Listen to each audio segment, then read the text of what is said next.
nggak semua yang penting dalam pendidikan itu bisa diukur dalam tes pilihan ganda.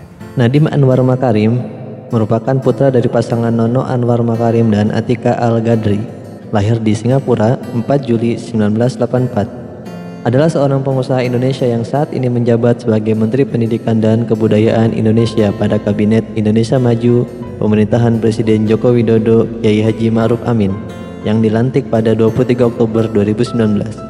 Ia merupakan pendiri Gojek, sebuah perusahaan transportasi dan penyedia jasa berbasis daring yang beroperasi di Indonesia dan sejumlah negara Asia Tenggara. Nadiem mendirikan Gojek pada 2010. Gojek pertama kali berdiri sebagai pusat panggilan, menawarkan hanya pengiriman barang dan layanan ride hailing dengan sepeda motor. Sekarang, Gojek telah bertransformasi menjadi aplikasi besar, menyediakan lebih dari 20 layanan, mulai dari transportasi hingga platform pembayaran digital yang dikenal dengan GoPay. Pada 22 Oktober 2019, Nadiem secara resmi menyatakan bahwa dirinya mengundurkan diri sebagai Direktur Utama Gojek setelah pagi harinya dipanggil oleh Presiden Joko Widodo ke Istana Negara. Pada 23 Oktober 2019, Presiden Joko Widodo mengumumkan kabinet menterinya dengan Nadiem sebagai Menteri Pendidikan dan Kebudayaan. Sebagai Menteri Pendidikan, Nadiem Makarim mencanangkan kebijakan Merdeka Belajar, yang salah satunya adalah mengganti ujian nasional dengan sistem yang baru. Sistem baru ini dinamai Asesmen Kompetensi Minimum dan Survei Karakter, yang terdiri dari kemampuan bernalar menggunakan bahasa atau literasi, kemampuan bernalar menggunakan matematika atau numerasi, dan penguatan pendidikan karakter. Berikut 4 kebijakan Merdeka Belajar yang dicanangkan Mendikbud Nadiem Makarim. 1. Mengganti ujian sekolah berstandar nasional atau USBN dengan ujian asesmen yang diselenggarakan hanya dari pihak sekolah. 2. Menghapus format ujian nasional yang sebelumnya lalu menggantinya dengan asesmen kompetensi minimum dan survei karakter. 3. Menyederhanakan rencana pelaksanaan pembelajaran atau RPP yang komponennya terlalu banyak dan kaku. 4. Memberikan fleksibilitas dalam sistem zonasi dan peraturan penerimaan peserta didik baru atau PPDB. Izin menyampaikan tanggapan tentang karir Pak Nadiem. Setelah beliau menyelesaikan kuliahnya, beliau bekerja di konsultan internasional McKinsey & Company di Jakarta. Beliau menghabiskan waktu selama 3 tahun di perusahaan tersebut. Kemudian beliau pindah ke Zalora International sebagai co-founder and managing editor selama setahun. Kemudian beliau pindah perusahaan ke Kartuku dan menjabat sebagai Chief Innovation Officer di perusahaan pelayanan pembayaran non-tunai itu pada tahun 2013 sampai 2014, dan beliau juga mendirikan Gojek, startup Gojek pada 2010.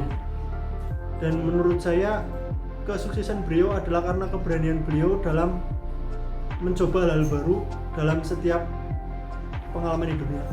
Menurut saya, sosok Nadiem Makarim merupakan sosok yang menginspirasi kaum muda untuk saat ini, dari mulai pendidikan, segi bisnis, dan ilmu berpolitiknya.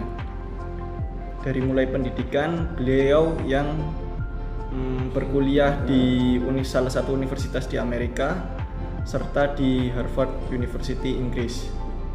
Beliau juga mendirikan salah satu pendiri Gojek yang sekarang menjadi salah satu dekarkon di dunia.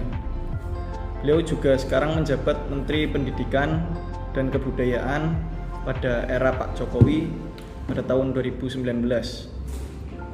Beliau mencanangkan kebijakan Merdeka Belajar untuk para pelajar di Indonesia.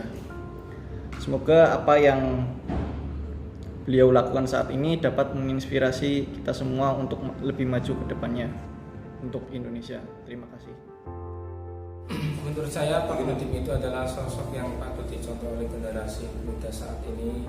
Beliau adalah sosok yang berprestasi, salah satunya adalah sebagai founder Gojek. Beliau juga sosok yang sangat kritis dan peduli dengan dunia pendidikan Indonesia.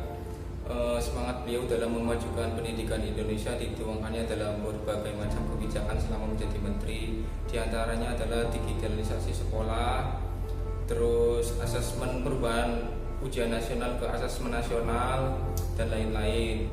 Harapan saya semoga beliau mampu mengatasi problematika dunia pendidikan yang sangat kompleks dan mampu menciptakan kader-kader terbaik generasi penerus bangsa melalui dunia pendidikan. Terima kasih. Dari Nadiem Makarim, kita dapat mempelajari sikap nasionalisme. Hal ini dapat dilihat dari setelah menyelesaikan sekolahnya di Harvard, beliau memutuskan untuk kembali ke tanah air. Dan dirinya pun mendirikan perusahaan Gojek yang saat ini merupakan perusahaan rintisan terbesar di Indonesia dan turut membantu meningkatkan kesejahteraan rakyat dengan menciptakan lapangan pekerjaan. Nilai nasionalisme yang ditunjukkan oleh Bapak Nadiem Makarim yaitu rela berkorban bagi bangsa dan negara dengan meninggalkan jabatannya sebagai CEO di perusahaan yang telah dia rintis dan bergabung dengan Kabinet Indonesia Maju pemerintahan Presiden Joko Widodo. Menurut pendapat saya, beliau merupakan seorang yang sangat inspiratif bagi saya dan merupakan seorang yang saya kagumi. Karena dengan usianya yang sangat muda, yaitu 37 tahun, beliau sudah menjadi menteri dan mendedikasikan dirinya kepada bangsa dan negara.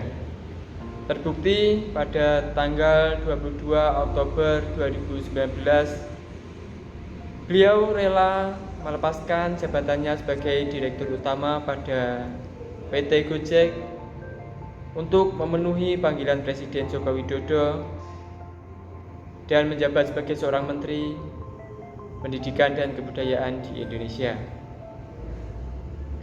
Semoga dengan terpilihnya beliau menjadi Menteri Pendidikan dan Kebudayaan di Indonesia tersebut dapat membawa pendidikan Indonesia semakin maju dan berkembang, dan pelajar-pelajar Indonesia dapat menyontoh beliau sebagai seorang yang cerdas, inspiratif, dan rela berkorban bagi bangsa dan negara. Sekian, terima kasih.